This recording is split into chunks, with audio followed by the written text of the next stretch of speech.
Are you looking for a podcast where you can hear from real people regarding their real dental drama?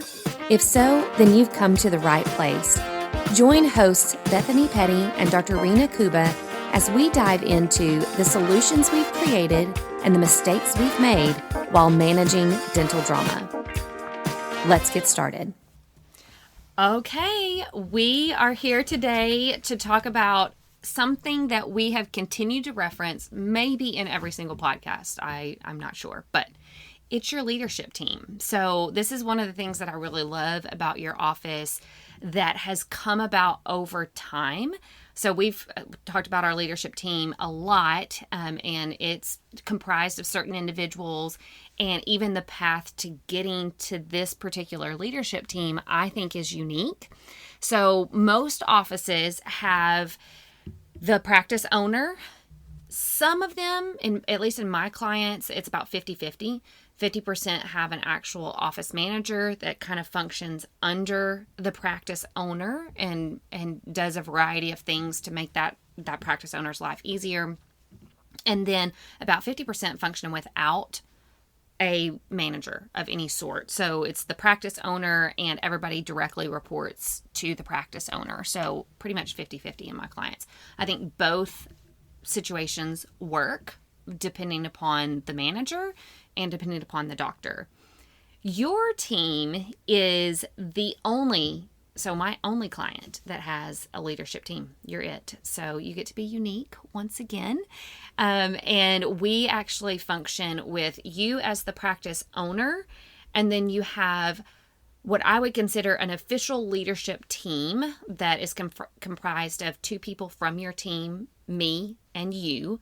And so anytime we get together, and we can talk about when we get together and what we talk about, but we have leadership meetings, and the four of us essentially make all of the decisions that happen in the practice. However, even on your leadership team, I feel like we are informed by your associates and even your husband that can kind of speak into maybe certain things that we either don't know whether or not we want to move forward, or maybe the four of us couldn't come to an agreement on something, and so we're kind of pitching it out to, I would say, people that speak into our decision making. Do you feel like I described that accurately? Absolutely. And it's funny because as you were talking about this topic, you said, your team's a little unique, or how did you get there? And I'm like, I don't know. I don't remember. We're going to have to go down memory lane. And was it something I set out to do and set out to?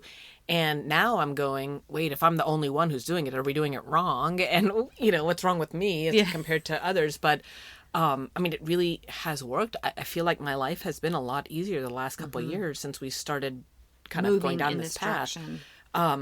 So I'm sure you're going to guide this conversation to help remind me how we got here, because I really don't remember how we did. A question I have for you real quick. You said 50% that don't have a manager. Mm-hmm. Do they not have a manager because they haven't found the right manager, or is it like they don't, or is it that they don't want one? The doctor's too controlling, and they don't want to. They haven't found either they don't want to, or they haven't found the right person to delegate off to. It's both, honestly. So I would say a good portion of them don't trust enough that somebody's going to execute the relationship with the employees correctly. They're not going to execute some of the details. So there is a trust factor that they're unwilling to delegate such critical portions of the practice over to somebody. And are they happy then, or are they not happy? Yeah, I would say most of them are happy with that decision. Okay. So they just become both owner and manager, and either they have an affinity towards that process, they like the challenge of that, and they're happy with that. I will say the ones that function without a manager absolutely still rely on team members. So it's not like they're doing all of the jobs of the office. That's impossible. So they have strong teams in place, but they are more responsible for the true manager type roles and responsibilities, hiring, firing, performance reviews, who's doing what, and kind of manipulating and delegating tasks and all of that, running those reports. So if somebody's naturally inclined to just be more involved in the management of the practice, then they don't often need somebody that's doing that for them. And sometimes their joy is taken away if somebody else is doing something that they actually enjoy the process of that. Others, I would say, just haven't found the right person. So they don't necessarily love the aspect of that, but they don't know how to incorporate a manager into the fold. And I think they're nervous about how it will look to kind of release their grasp on some of that. So I think they could benefit from a manager. I get asked this question a lot. Do you recommend an office manager or not? And that is such a loaded question. I could not tell you. I always recommend a manager, or I always don't recommend a manager. I would say if I tend to lean one way, it's actually away from a manager, which is surprising. But I think it's just built on all of these horrific situations that have occurred because of a manager. And so because there's just more risk for either a negative relationship with the employees because the manager wasn't handling that well, or God forbid, illegal things happening that the doctor was kind of unaware of because he or she placed their trust in this person. So to me, it's a little bit of a riskier position. And so I tend to veer more towards a non-manager model. My favorite model, and you're the only one that's followed me down this path, is the model that we have in your office, which is more of a team, a management team, because to me it disperses the risk, right? But you get the benefit of both sides. You lower the risk because you've got a team of people that are working together on those critical functions. So all of it being kind of wrapped up in one potential untrustworthy person is gone, because one now basket, exactly, one manager basket. Yeah. Now we all kind of hold responsibility in that,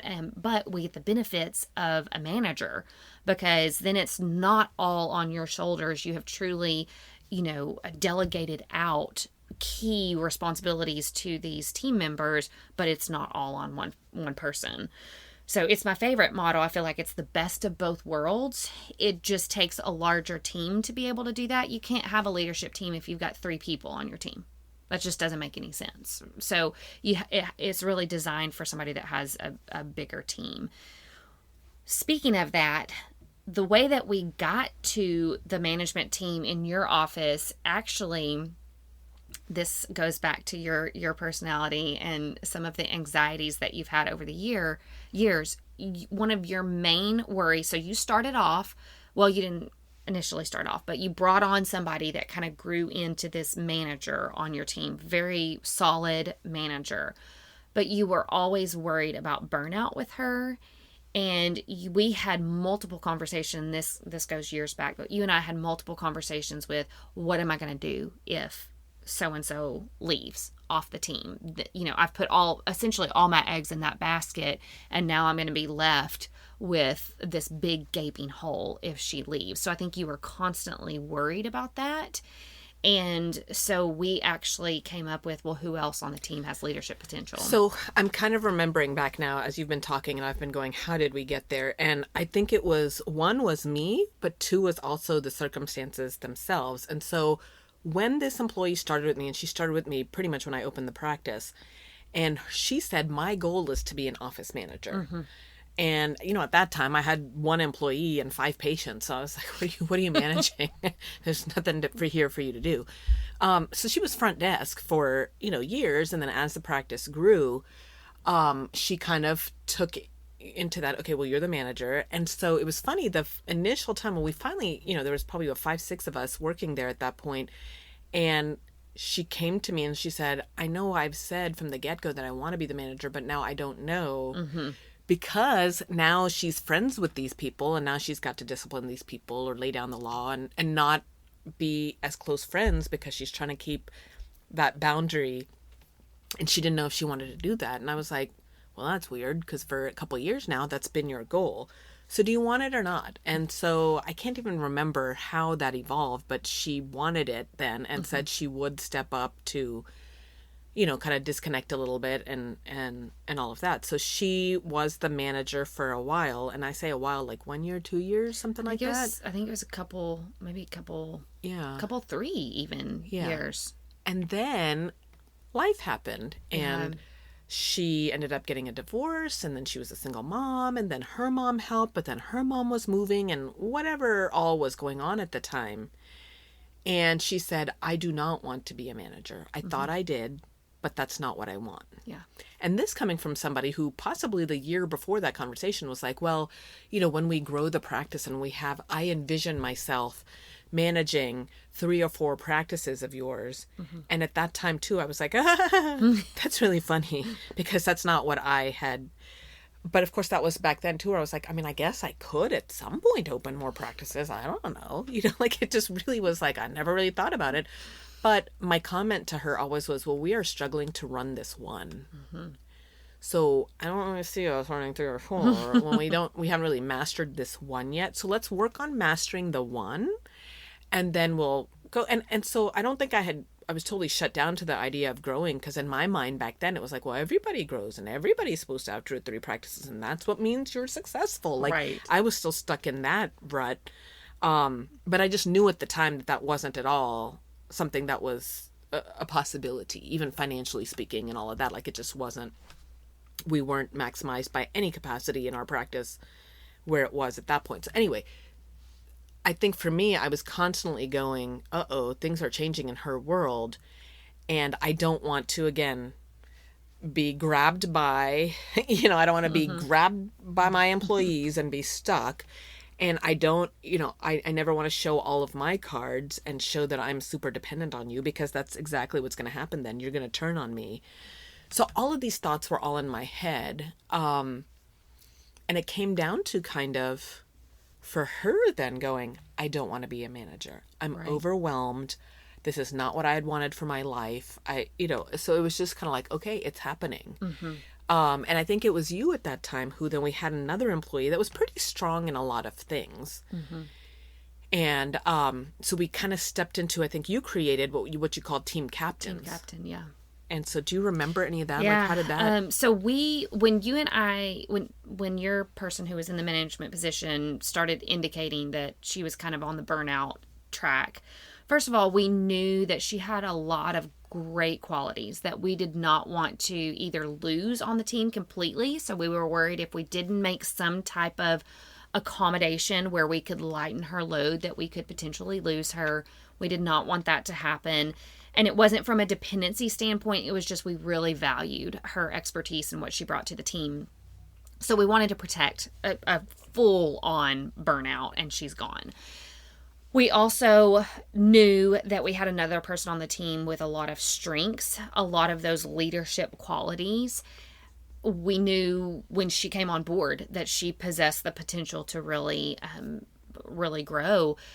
The interesting thing about this person is she's a hygienist on your team. And so Actually, it's before that, because before the hygienist, there was the RDA who had shown a lot of potential. You're exactly right. She'd shown a lot of potential, and she had a lot of growth in the office. She was very, when she came in, she kind of knew some stuff but she took advantage of all the opportunities we had for training and learning and growing. You're right. And she ended up being this like rock star. Now, of course, her drawbacks were she was not a choleric. Right. She was probably, we didn't do personality testing back then. I don't remember. I would have pegged her as sanguine-ish. I think she was sanguine. Yeah. And so, but must have been a secondary, maybe a melancholy, something, maybe phlegmatic, I don't know, something that she was in tune with some details. Right. And I think the team responded a lot more to her. She was much more relatable, much more personable than our manager at the time. You're right, yeah. And the manager could say something, and she was almost like Mama Bear that nobody wanted to listen to, but then this other one could say something, and she could win the team over. And Right. so that's where we talked about team captains. And those two were our first two team You're captains. exactly right. I forgot about that. Because that was a while ago. Yeah. And so that the team captain, if I remember correctly, we were kind of like every 2 weeks, I think. So 2 weeks, you are in charge of managing if somebody's going to be late or somebody wants time off or this patient, this is going on, and you're the one who's going to be here early and you're the one staying late. Like you're addressing. So when the team has all of these questions and issues, You're the point person. you're the point person to delegate it one way or the other. And then the next 2 weeks, it was the other one. And so we came up with some incentive, like for we the had a weeks that they were- bonus that we implemented where the 2 weeks that they were, because it fit with we made it fit with the payroll cycle. So those 2 weeks there was a bonus. I think it was maybe even $150 or something like that we would add to their paycheck for the 2 weeks that they were team captains. So once a month, essentially, because they were rotating every 2 weeks, once a month they had this extra, $150 just for being, because we put extra on their plate. Any kind of crap that hit the fan was falling on their plate and they would have to deal with it. And I think that started a concept for us. It was a test concept for sure. And again, I think it came from this motivation of protecting the manager that was wanting to manage less.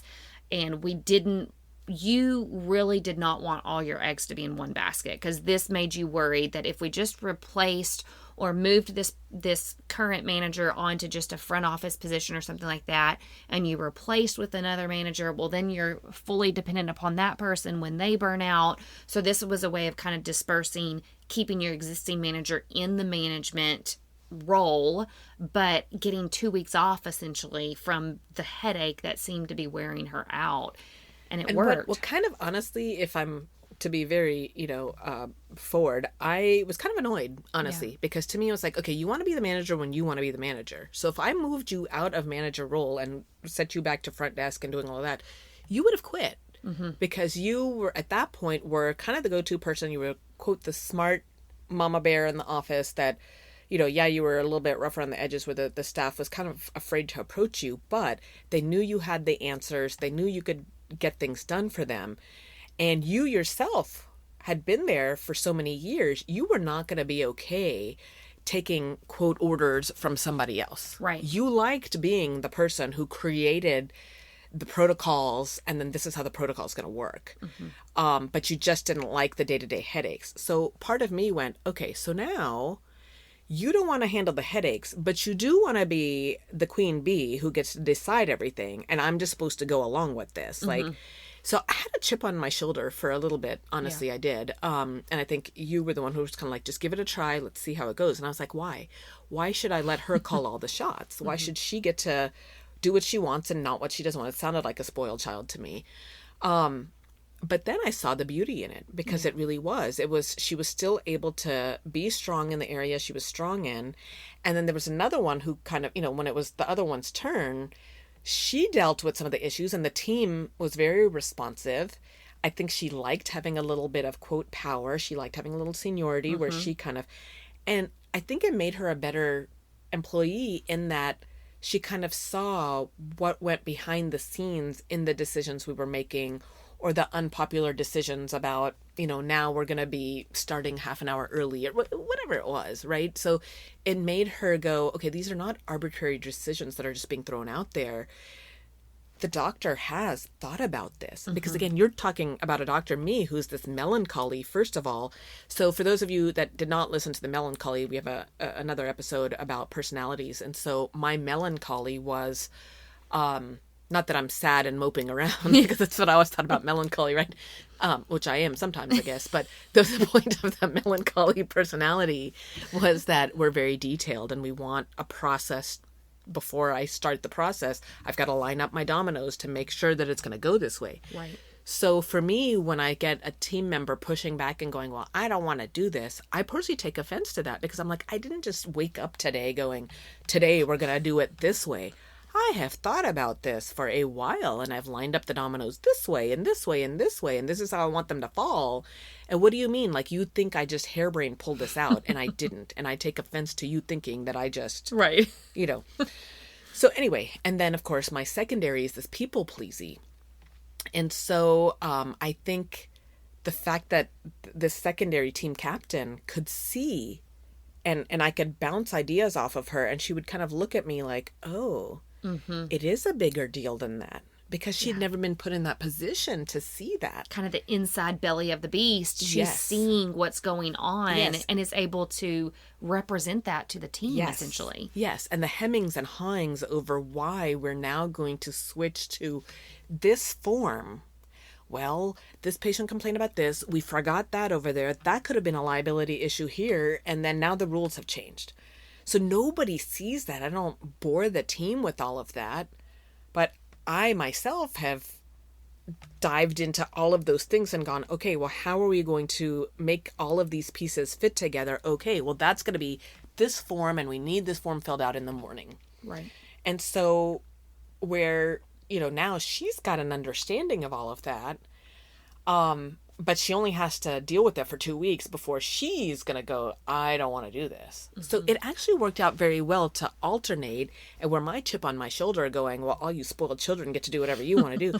You know what? In the end, it benefited me. Right. So I had 2 people then that, like you said, I didn't have eggs in one basket. If one left, the other one could carry the load for a little bit until I team captained up somebody else, teed them up. Exactly. So I felt a lot better about that. And then I liked that they were both able to be effective. Right. So, right. And it increased the longevity of, especially our original manager. It gave her enough reprieve to be able to last. And we've kind of morphed and changed her role, and she's vital to the team. And I feel like we would have lost that if we wouldn't have chosen to pivot 100%. in this way. So it really retained her. And I think it was nice for her to know that she had a counterpart. She wasn't the only one on the team anymore that was thinking about the practice all the time and filtering down your ideas and executing those. She had a buddy, essentially, that helped her to execute. So I think it lightened her load in such a way that she felt supported by an equal. I think she had support from you, but it's different when you're the one executing. So she had somebody by her side to help her execute. And then I think, of course, the trickle-down effect is it positively impacted the team, because they had always heard from the manager, well, of course, we've thought through why this form is now needed. And, and she's more of a direct communicator. So, just quit asking questions. Just do it. Just do it. And then it was balanced by this person that was able to kind of explain all of the thought process behind what led to this form that we're now doing. And so it really positively impacted not only the new management model that worked well, but it also benefited the team. It removed that plaguing worry that you had of what if my manager, the original manager, what if she leaves?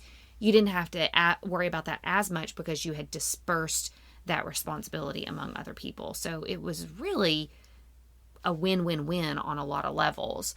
Then we ended up, the RDA that was on the team captain team moved on. She ended up moving off the team. We built up the hygienist, who now is still on the leadership team. So we still have on our team, the original manager is on that leadership team still.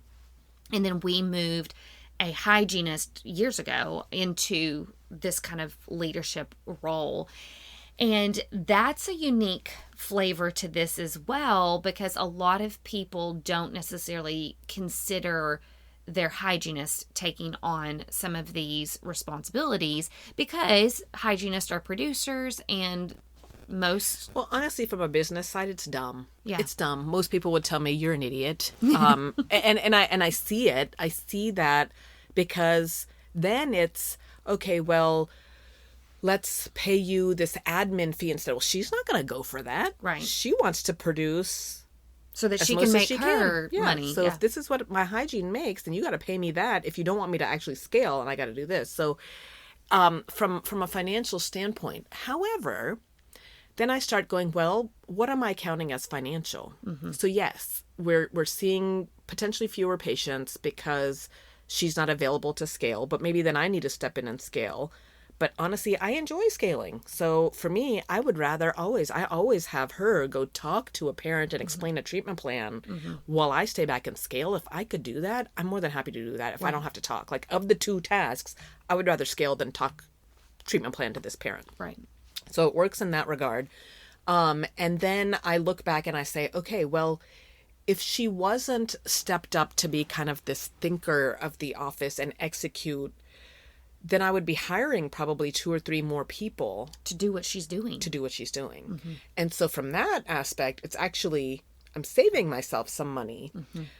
So it all kind of goes back to, again, the why episode. Like, you know, could I penny pinch and save some pennies here and there? I could, but then that's going to come back on me. So if I know, for example, in our office, we've got very high maintenance parents, very low dental IQ parents, and then these kids, for example, are in office IV sedation. So it's a very stressful thing for these parents to have to think about and put their kid through. But it is a very productive appointment in our practice. Right. So to make sure that gets handled well from beginning to end, if we botch up any part of that and that patient goes out the door, so The cost of that. Is significant. Huge. Exactly. So it really depends on how much you're willing to think outside the box. And I know I say that all the time in our episodes, you got to think outside the box a little bit, but you know, my husband hates my outside the box thinking because I can justify any purchase, I can justify it, because I do think outside that box. But it does come in handy here. And even colleagues of mine, associates of mine, are like, you're a fool what you are paying this person. And I said, well, what am I saving though? Right. I'm saving the liability, because when I don't have these documents signed, just train everybody else to sign them. We've done that. I've done that. It's not successful. Right. But this person in particular, she likes to be the queen bee. She likes to make the processes. And when a colleague once said, well, she's doing whatever she wants to do. And I said, well, frankly, yes, she's looking out for number one, but aren't we all? Right. First of all, so don't call it that way. Like, she's looking out for herself and her bottom pay, but it happens to coincide with what I need in this practice. Yeah. She's going to make sure that the schedule is full. She's going to make sure the schedule is producing. She wants to make sure that the instruments are clean. She wants to make sure she's got sharp instruments. She wants to make sure she's in a high technology office. She keeps the team efficient. She's not afraid to, if she sees somebody slacking, to point out and say, hey, you need to be over here doing this. She's not afraid of that because of that disposition that she has. She's on the floor changing the ink in the printer. She's talking to the IT people. She is the one who's deciding what software system we're going with for online forms, because she wants to be. So it happens that now my other 2 hygienists are not really built that way. They don't want to do that. But this one, she likes being the one to make the decisions for the office and for making her life and her job easier. So when she comes to work, she enjoys all of these things. Well, you know what? Those are all the things I want in my practice anyway. Exactly. So, you know, at this point, yes, she does take off a lot of things that I don't want to do.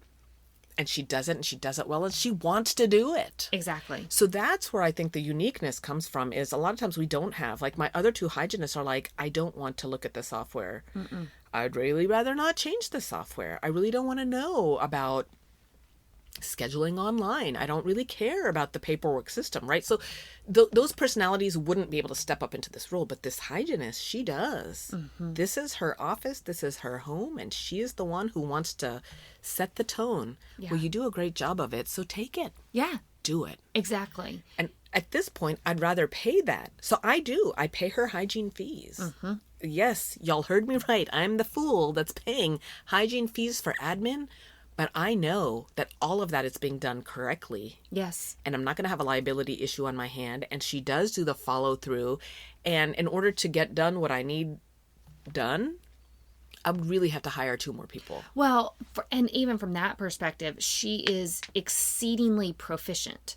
So she's not only good at kind of seeing the big picture, she likes to have her say in things, but she's exceedingly proficient as well. So then you think about not only the fact that we would need to hire 2 people to be able to cover what she can cover, but also they have to be 2 highly proficient people. And find me that unicorn. Exactly. Times 2.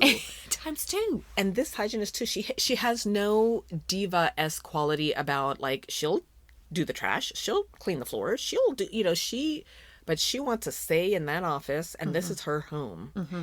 And so I feel like, and it's funny, years ago, she's been with us for over 6 years, but at year 2, 3, I was like, I have emails that show, like, well, she's not going to be here by the end of the year. Like, she doesn't show any signs that she even wants to be an in-depth part of this team. Yeah.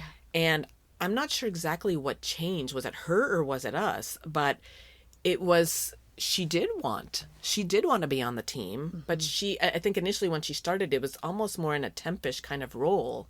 And then she added on days, but it was just like, this is just my one job that I come to, which turned into, no, this is my home. Mm-hmm. But in order to make it her home, it better be, top of the line with this and top of the line with that. And really it fit with what I wanted out of my practice. So I guess I said she wasn't diva-esque. She kind of was in that regard. But now that it's her home, she doesn't want to mess in her home. Mm-hmm. So if you're an employee that doesn't show up on time, it bothers her because that affects her home. Right. Her agenda was to get done X, Y, Z, and she can't do that if you're late. So I don't have to say anything. Yeah. The team themselves sort out that. Right. You know, so it's really just worked. It has, and what's so interesting about it is I feel like part of the switch from her going to kind of that part-time mentality is as she realized, and this goes way back to one of our first episodes, but as she realized the financial benefit that she could have by staying long-term, she's a financially driven person, and I think she started to realize, oh wow, I've got a lot of potential here. This is a place that gives me a lot of what I'm looking for. She started to have more of that, no, I'm in this. Then when we noticed, I think she's in this, we started kind of giving her more of those responsibilities, which she took and ran with, which was satisfying to her. It was fulfilling to her. Then we started going, about that time, our RDA spun off the team captain team, and we put her kind of right in that spot. And man, from then on out, I mean, it's 100% in. Like, this is her home. And I think that is satisfying for her. It's very satisfying for us because we've got 2 captains, 2 leads on our team that are exceedingly invested in the team. This is, yes, it's a personal satisfaction for them. It's a fulfillment for them. But they view it as their office. They are working as if it is their home. And that's really hard to find for any team member. That's really hard to find. But when you've got 2 of them in the same place, to be able to escalate them to that level where they have voice in the decisions. I mean, so just as a side note that's connected to this, we meet monthly together as a leadership team. And one of the team members puts together a really big agenda of a lot of decisions that we need to walk through and make. And these are, 3, sometimes longer than that, hour meetings where we get together and we are diving into the nuts and bolts of the practice, and they have voice in that. We take heed to what they say. Oftentimes we're going with what they say. So it's nice for you and myself in that, because there's a lot of decisions that we may not care about. We're like, let them decide. And they love that because they get to decide and run with things. And then there's a lot of things that we have to actually go, we need to think on this, or let's come back to this, or we disagree completely with that. And they're okay with it because they get a lot of wins out of those leadership meetings. And so to take people who are already the naturally more invested type of personalities and to give them that much sway in a practice is exhilarating for them.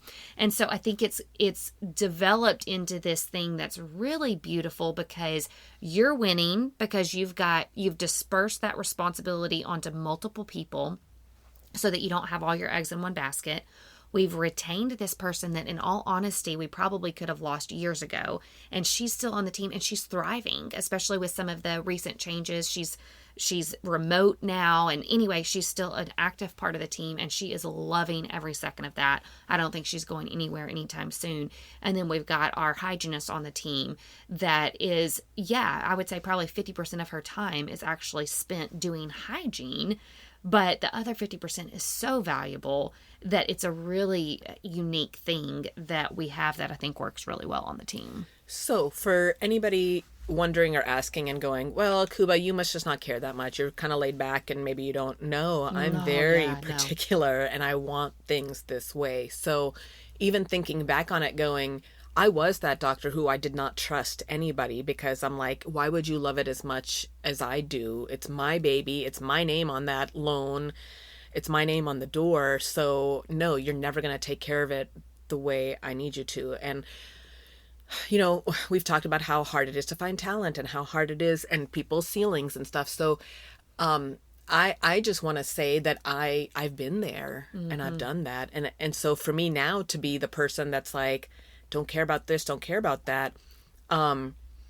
It's not like I've always been that way. No. And I'm still very active in decisions in the practice, but I love it because for me, again, I look at it and go, from my perspective, this is what I'm seeing. But I'm not answering the phones all day. I'm not handling the patient complaint phone calls. I'm not handling the staff complaint. Like, there's no way as the dentist you can be in every spot and be aware of everything. And then you add in, how do we all perceive these things that are going on? So for me, I like that there's my personality and my spin on things, but then hygienist is seeing it this way. Office manager who's not in the practice, like physically in the building, she's remote, so she doesn't see these things. The days that I'm not there and associates there, so that's where sometimes I'll ping him and be like, hey man, you know, what do you think about this? And then of course you're there too, who you're not there physically in the building every day, but damn if you're not copied on every single email. So for me, I think emails that go out, and I'm talking about anything and everything, really there's three main people that are copied to that email. It's you, it's my two team leads. And so a lot of times I'm not really asking them for anything. I'm just saying, this is what I'm thinking, or this is what Bethany and I have decided. Or, you know, if it's really one thing that doesn't really even concern the one who's not in the office, maybe she's just kind of like, hey, FYI, this is what's going on. Or our billing person, if it's more of a billing question, or how should we start coding this? Should we go with this way or this way, you know, et cetera, et cetera. I mean, it's endless. But so we're pulling in those people to get their feedback on this decision. And I pretty much have a pretty strong what I'm thinking. I just want to make sure I'm not going to put it out there and then have this result that I wasn't expecting because I didn't look at the full picture. I just looked at my own perspective, my own piece. So if you've got a smaller practice, 4 or 5 people in the practice, that's different. Right. For us, we've got I've got 12 employees now and 2 associates. And so it's not this mega office. I don't have 20, 30 people. No. But for a size of 12 and, you know, pedo practice, that's a lot of moving parts. I think it's been very beneficial for me to be able to tap into these other people. And then it has been, you know, I guess that's where we talked about it in one of our other podcasts about hiring. And the number one thing that people were saying is, I want my voice to matter. Yeah. So this is a generation that they want their voice to matter. And I kind of go, do you, or do you just want to make it matter when it benefits you? Even if that's true, tap into it because you're still going to get something from that person. So for me, my old self was always like, well, you can't have your cake and eat it too. And now I'm like, maybe you can, because that might mean a bigger slice of cake for me too. Right. So I don't know. It's just, again, kind of retraining myself to think from my traditional, well, you're not going to care enough and you only want what's going to serve you and you don't want to do this. And why would you care about that? That was me projecting a lot on people. Yeah.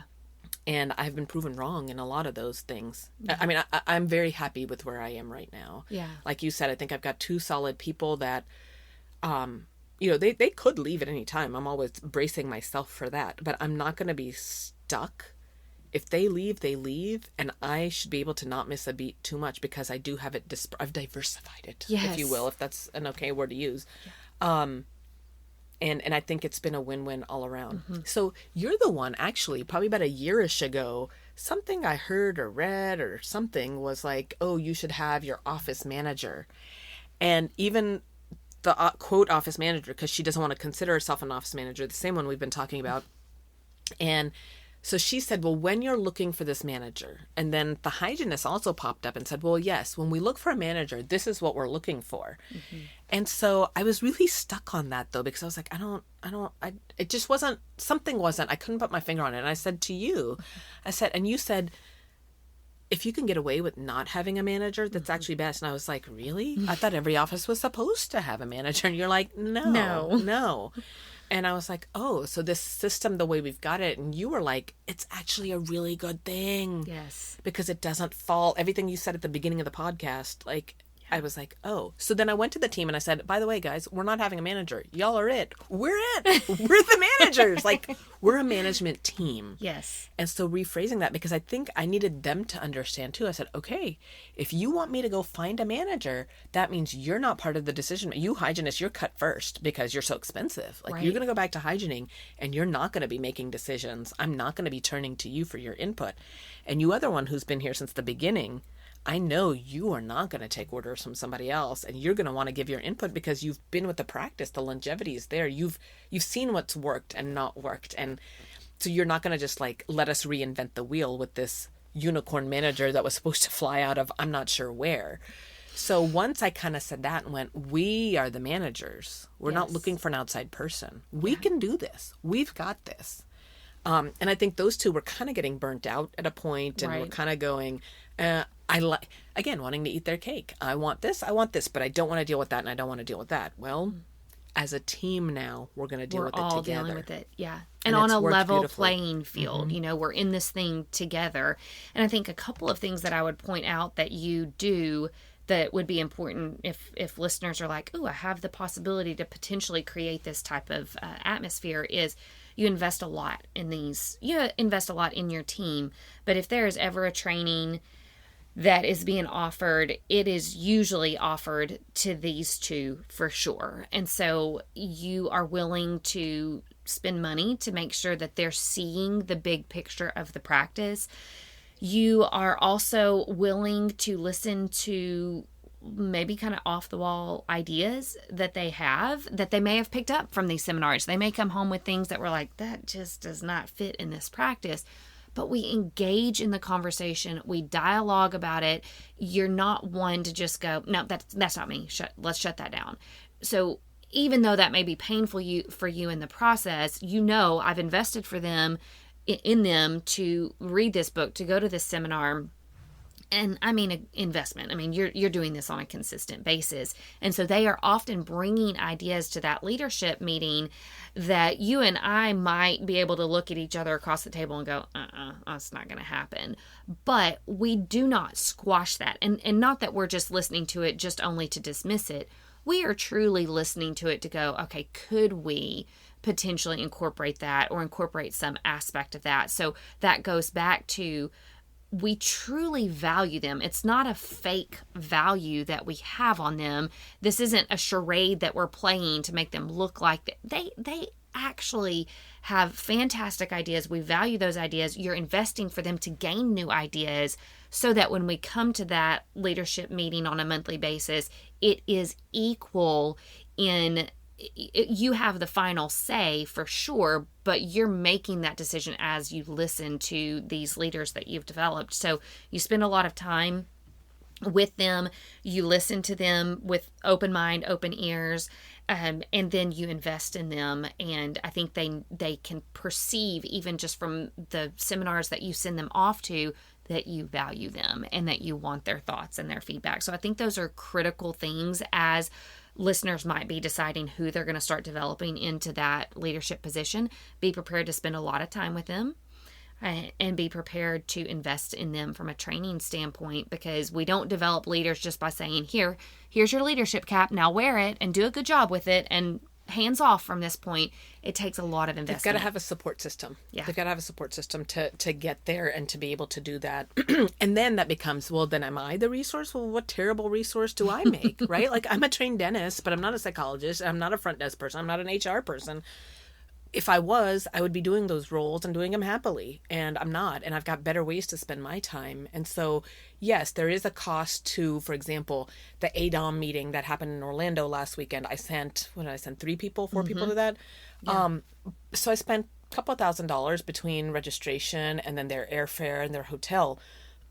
However, now when they come back, I can focus more on prepping and making that kind of money and not having to worry about the new software system or the marketing or whatever it is. So it's really for the people that are like, no, I cannot delegate this because it's not going to be done right. My encouragement is, are you sure about that? Mm-hmm. And so if you, if you just put the hat on the person and said, there you go, well, you're doing it wrong. Well, did you give that person resources and the ability to learn and all of that? Because it does come back to you, because now I can go on vacation and go in peace knowing that the office is going to be just fine. Right. I can come in and spend my time on seeing 3 more patients because I don't have to worry about these 3 decisions because my team is handling that, because I have expressed to them what it is that I want. We're all on the same page of what our goal is and where our bus is going. Mm-hmm. And I've given them the tools to get there. So going back to my why, I could stay in the office till 6 or 7 p.m. and sit there and work on some of those marketing decisions or whatever it is. I could do that, but that's time away from my family. Right. And I'm at a point in my life where I want that time with my family. Mm-hmm. So it is worth it for me to be able to figure out, if you're not a delegator and that makes you very nervous, my challenge to you is, how are you going to get around that? Mm-hmm. And that is, you're going to have to figure out how you can trust people. Well, you can't trust people if you're not training them, you're not helping them grow and helping them see your vision. Is your communication poor that nobody knows what you need? And I know mine was for a long time. Well, a lot of my communication was poor. It was because I didn't even know what I wanted. Right. And so it goes back to the why. So it's like, it's all this like big tangled web. Yeah. But to keep it simple, I would say, if you're one who enjoys doing it all and you have the time to do it all and there's nothing else on your plate, then go for it. Do it, yeah. But if you are going, I'm exhausted, this is not what I signed up to do, I'm a dentist and I wanted to have a life outside of this, then you really need to start thinking more creatively and figuring out, how can you offload a little bit? Because if you don't trust anybody on your team now, well, what's the plan? Right.